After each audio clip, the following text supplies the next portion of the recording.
Neelima BRS అధినేత కేసీఆర్ ను ఇటు ఏపీ ముఖ్యమంత్రి జగన్మోహన్ రెడ్డి కలిసి పరామర్శించేందుకు వెళ్లి కలిశారు. అయితే శస్త్రచికిత్స చేయించుకున్న 20 రోజుల తర్వాత కలవడం కొంత చర్చనీయాంశంగా మారింది. ఎందుకంటే ఎన్నికలు ఉన్న నేపథ్యంలో ఎన్నికల అంశానికి సంబంధించి ఎలా వెళ్లాలి అనే విషయాలపైన ప్రధానంగా చర్చించినట్లుగా తెలుస్తా ఉంది కదా. అవును, తెలంగాణ మాజీ ముఖ్యమంత్రి కేసీఆర్ గాయపడి శస్త్రచికిత్స చేయించుకుని ఇంటికి కూడా చేరుకున్నాక 20 రోజులకు ఏపీ ముఖ్యమంత్రి వైఎస్ జగన్మోహన్ రెడ్డి ఆయన్ను పరామర్శించారు. ఏకాంతంగా ప్రత్యేకంగా కూడా పరామర్శించారు. సహజంగా ఎవరైనా ప్రమాదానికి గురై ఆసుపత్రిలో చికిత్స పొందుతున్నప్పుడే వెళ్లి పలకరించి వస్తారు. కానీ జగన్ ఇన్నాళ్ల తర్వాత వెళ్లడం, అది ఏకాంతంగా చర్చలు జరిపారు. ఆరోగ్య పరామర్శతో పాటు రాజకీయ కోణంలోనూ ఈ సమావేశం జరిగినట్లు విశ్లేషకులు భావిస్తున్నారు.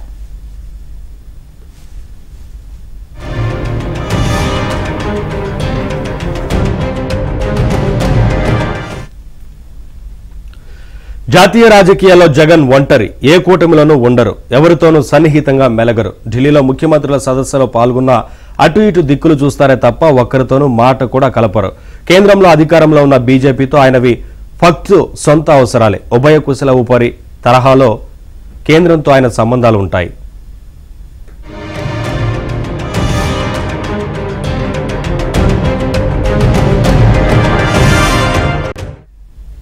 ఇక ఆయనకు ఏకైక సన్నిహితుడు, రాజకీయ గురువు కేసీఆర్ ఒక్కరే.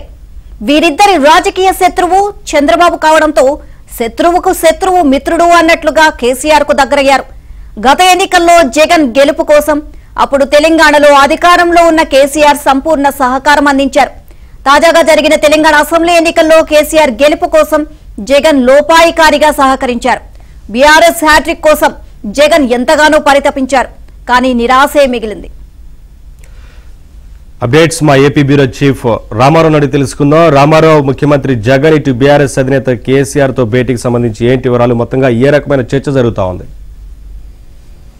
నవీన్, తెలంగాణ ఎన్నికల ఫలితాల తర్వాత బాత్రూమ్ లో జారిపడి శస్త్రచికిత్స చేయించుకున్న తెలంగాణ మాజీ ముఖ్యమంత్రి కేసీఆర్ ను 20 రోజుల తర్వాత పరామర్శించేందుకు ఏపీ సీఎం జగన్ వెళ్లారు. నిన్న దాదాపుగా కుశల ప్రశ్నలు పూర్తయిన తర్వాత 45 నిమిషాల సేపు ఇరువురు ఏకాంతంగా భేటీ జరిగింది.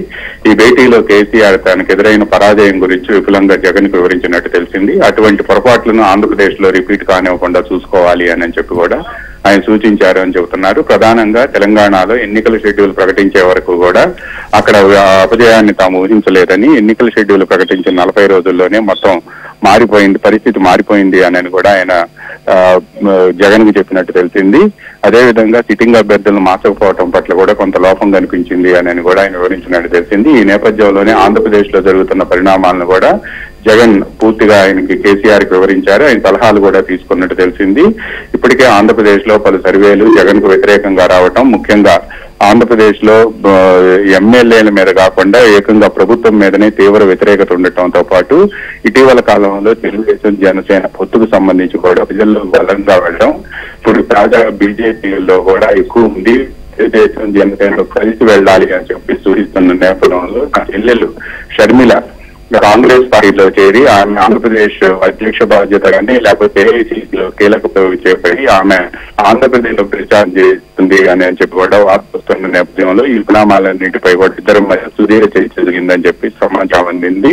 ఈ నేపథ్యంలోనే ఆంధ్రప్రదేశ్ లో ఇప్పుడున్న పరిస్థితిలో ప్రభుత్వ వ్యతిరేకతను అధిగమించేందుకు తీసుకోవాల్సిన చర్యలపై చర్చలైనప్పటికీ కూడా రాష్ట్ర ప్రభుత్వం నిధులు లేకపోవడం, సంక్షేమ కార్యక్రమాలకు నిధులు కేటాయించాలి కావడంతో ఇప్పుడు ఉన్న పరిస్థితుల్లో అది చేయలేము అని కూడా, ముఖ్యంగా రహదారుల మరమ్మతులు కానీ ఇటువంటివి ఇప్పుడున్న పరిస్థితుల్లో చేయడం సాధ్యం కాదు అని చెప్పి సీఎం చెప్పినట్టు తెలుస్తోంది. ఇక దీంతో పాటు షర్మిల రాజకీయ ప్రవేశం, ఆమె కాంగ్రెస్ లో చేరి ఇక్కడికి వచ్చి ప్రచారం చేస్తే, ఆంధ్రప్రదేశ్ కు వచ్చి ప్రచారం చేస్తే అది వైఎస్ఆర్ కాంగ్రెస్ పార్టీలో సానుభూతి పరులు ఎవరైతే వైఎస్ రాజశేఖర రెడ్డి సానుభూతి పరులు ఉన్నారో వాళ్ళు షర్మిల వైపుకు వెళ్లే అవకాశం ఉందని, దీంతో పాటు తల్లి చెల్లికి అన్యాయం జరిగిందని బయట ప్రతిపక్షాలు ప్రచారం చేస్తున్న తరుణంలో ఈ నేపథ్యంలో ఇప్పుడు చెల్లిని రాయబారం పంపించినా వినకపోవటం, తన మానాన్ని తను వదిలేయాలి అని చెప్పి తాను రోడ్డు మీద ఉన్నప్పుడు పట్టించుకోను వాళ్ళు ఇప్పుడు ఎందుకు రాయబారానికి వస్తున్నారని చెప్పి షర్మిల నిలదీసిన నేపథ్యంలో ఇప్పుడు ఏం చేయాలనే అంశం ఇద్దరి మధ్య స్క్రీన్ జరిగినట్టు తెలిసింది.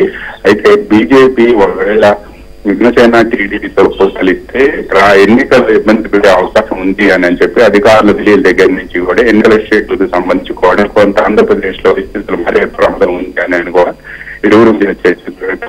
పైగా హైదరాబాద్ లో ఎవరైతే ఆంధ్రప్రదేశ్ వాళ్ళు ఉన్నారో వాళ్ళంతా కూడా ఆంధ్రప్రదేశ్ కూడా వచ్చి ఓటు వేస్తారు. ఈ విధంగా దాదాపుగా 12 లక్షల మంది ఉన్నారు అని చెప్పి ఇప్పటికి హైదరాబాద్ ఓటర్ల మీద కూడా ఇక్కడ ఎవరైతే సెటిలర్స్ ఉన్నారో హైదరాబాద్ లో వాళ్ళు ఫిర్యాదు చెందారో వీటన్నిటికి కూడా అంశం కూడా వీరిరు మధ్య సుదీర్ఘ చర్చ జరిగిందని చెప్పి మనకు సమాచారం అందింది. అయితే నవీన్ ఇక్కడ ఒక విషయం గుర్తు పెట్టుకోవాలి. ఇప్పుడున్న పరిస్థితుల్లో ఆంధ్రప్రదేశ్ లో ఉన్న వ్యక్తిగతంగా కానీ లేకపోతే ఇప్పుడున్న పరిస్థితుల్లో మిగతా అంశాలపై కానీ ఏమైనా చేసేందుకు ఆలోచన ఉందా, లేకపోతే అటు పరిస్థితులను అధిగమించేందుకు చర్యలు తీసుకునే అవకాశం ఉందా అంశం కూడా చర్చించారు.